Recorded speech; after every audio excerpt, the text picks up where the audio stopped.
So yun mga kalapatids, isang magandang hapon po sa ating lahat. Welcome back to our channel, Kamandag Pigeon TV. Kung bago ka pa lang sa ating channel mga kalapatids, huwag mong kalimutang mag-subscribe. Pakihit na rin po yung notification bell nang sa ganun maging updated ka po sa mga bagong videos na ating i-upload. So paano mga kalapatids, for today's video, i-update ko lang po kayo sa mga warriors natin, breeders natin, at saka yung paggamit natin ng molasses. Yan po yung tanong ni ni kalapatids na Robert Tan. Kung paano ko raw po gamitin yung molasses, ilang beses sa isang linggo tayo nagbibigay or saan natin inihalo.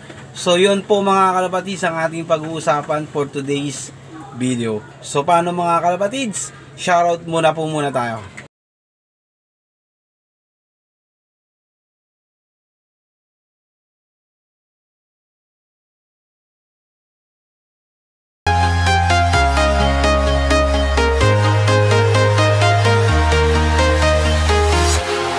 Walking alone, the streets are empty. So yun nga po.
So paano mga kalapatids?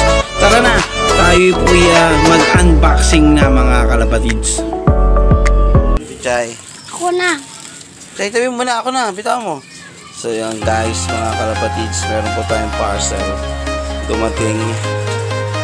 Ngayon lang. Ito yung i-order natin siya siya. Tara, unpacking natin. Step by step, clock is ticking, but there's no time for me. I've been flying from town to town, from London to Taiwan. I've been all around the globe, trying to protect your soul. We are heroes tonight, we will fly above the sky. We are heroes tonight.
hindi mo nasasalain mga kalapatids. So, napakakinis ng ano niya. Ano nga pala to? Ano ba yung brand name na to? Razor yung brand name na to. So yan guys,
yan, feeding time.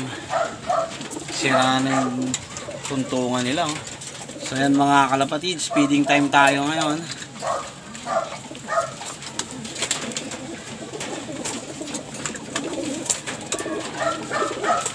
Medyo makulimlim mga kalapatids.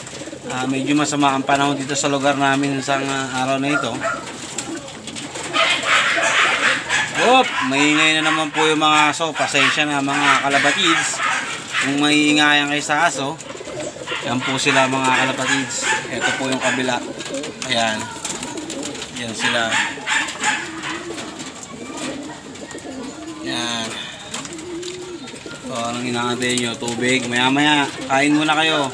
Isang damakmak yung pagkain nyo.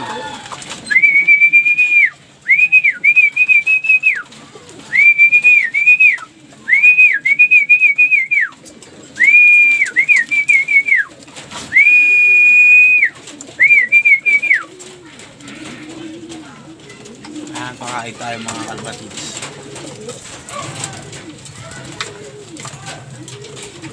Dami yung pagkain, no?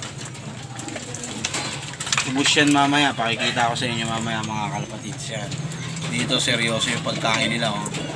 Doon kasi nag-aaway-aaway, oh. Kaya hindi makakain ng maayos yung iba. Nako, si Pilay. Kawawa naman si Pilay. Hindi makakain si Pilay, oh. Pilay! Dumudumi na naman yung kulungan natin, ha. Kailangan na naman natin maglinis nito. Kakalinis pa lang natin, eh. Yun, dito. Sarap ng kain. Walang kawayan. Ayan, talagang kain lang. Dito, kawayan, eh, oh. Hindi makakain ng maayos, eh. So, kain dito, ito, kain doon.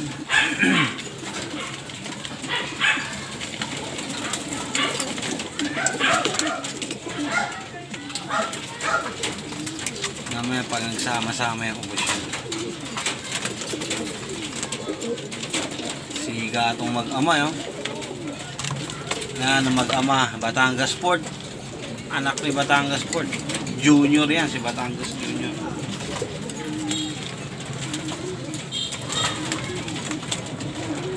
Dito, paubos na. Ngayon, no, paubos na. Dito yung maglilipatan mamaya lahat. Hello guys mga kalapatids, sisingit ko lang tong paggamit ng molasses kasi nagtatanong sa atin si kalapatids nating si Robert Tan. So paano ko daw ginagamit yung molasses natin? So actually ginagamit ko to paggamit ko ng paggawa ko ng probiotics, kaya yan na lang yung natira, mga kalapatids. Pero pwede natin tong gamitin, ihalo natin sa tubig mga kalapatids. Maganda rin tong molasses para maging healthy yung inyong kalapate.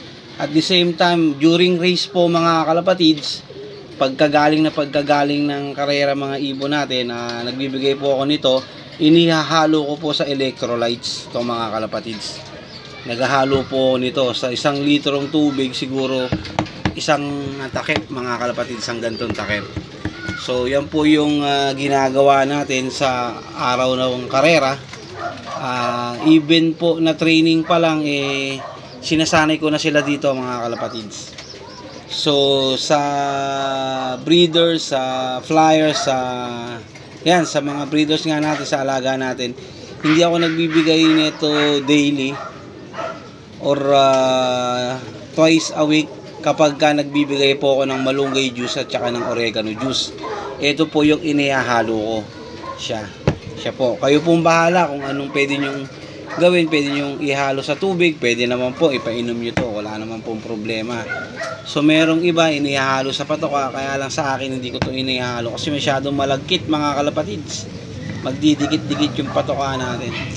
So yun lang po yung gamit ko dito sa molasses. During race natin, ito talaga yung binibigay ko, inihalo sa electrolytes, and then sa training na rin ganun din, at saka twice a week po tayo magbigay nito kapag magbibigay po ako ng oregano at saka malunggay juice. So napakita ko na po yung last video natin or previous video natin na molasses, oregano at saka malunggay. So yun po yung binibigay natin. Mainam po ito mga kalapatids sa kalusugan ng ating alaga. So yun lang mga kalapatids, i-share ko lang po sa inyo mga kalapatids. So yun mga kalapatids, naubos na po. Ayan po, ayan lang po yung natira. Pero mamaya simot sarap din po yan kasi wala na yung mga nag-aaway-away.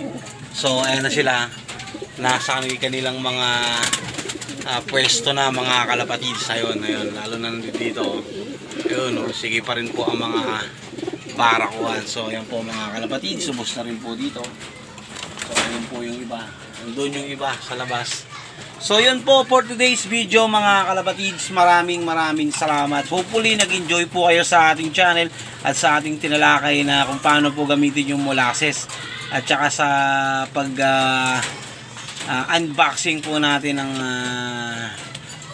ng mga tawag nito, painuman at saka yung patoka at saka yung capsule na in-order natin online. So paano mga kalapatids, hanggang sa muli, maraming salamat po sa inyong lahat. God bless. Masalam.